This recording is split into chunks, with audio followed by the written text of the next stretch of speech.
అనసూయకు support చేసే వాళ్ళు ఒకసారి వినాలని ఉంది.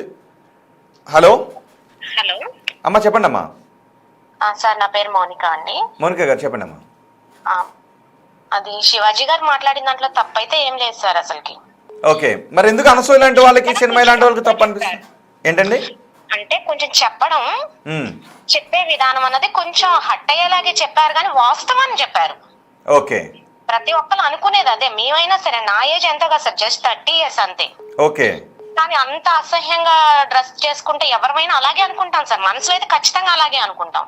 ఓకే, నీట్ గా ఉండాలి కదా. బయటకు వస్తే అట్లా అన్ని పార్ట్స్ అన్ని కనిపించేలాగా బయటకు వచ్చేసి మమ్మల్ని అలా అన్నారు ఇలా అన్నారు అంటే అది కరెక్ట్ కాదు కదా సార్.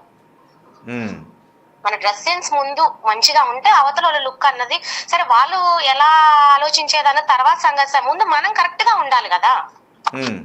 మనం కరెక్ట్ గా ఉండి అప్పుడు పబ్లిక్ కరెక్ట్ గా లేదని మనం మాట్లాడడానికి సరిపోతాం. మనం కరెక్ట్ గా లేనప్పుడు పబ్లిక్ మీద పడేసి మనం ఇలా అనడం అది కరెక్ట్ గా సార్.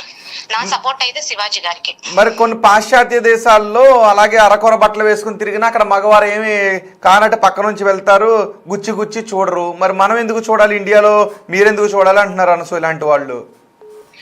మన దేశం సాంప్రదాయం ప్రకారం మనం ఫుల్ గా వేసుకోవాలి కదా సార్. అసలు వాస్తవానికి ఆ దేశాల్లో అంటే వాళ్ళ సంస్కృతి అలా లేదు కదా సార్.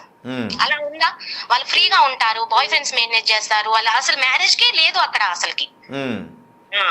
ఇట్లా మ్యారేజ్ చేసుకోవాలి ఇలా విధానం అన్నది లేదు కదా సార్. మన దగ్గర ఉన్నట్టుగా లేదు కదా అక్కడ. అవును, అంటే ఒకవేళ రాబోయే రోజులు అలాంటి కల్చర్ నే పాటించండి అనే స్పీచ్లు కూడా ఇస్తారేమో బహుశా. ఇంకా అలా ఉంటే అసలు ఇక మన దేశమే పాడైపోద్ది సార్ వాస్తవానికి.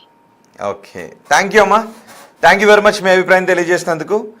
మరో కాల్ తీసుకుంటాను. మొత్తం ఇంతవరకు మహిళలే కాల్ చేశారు, అందరూ కూడా. ఒకటి అరా పురుషులు కాల్ చేశారు. నేను ఎక్కువ మంది థ్యాంక్ యూ వెరీ మచ్ అందరికీ కూడా, ఎందుకంటే మహిళలే కాల్ చేయండి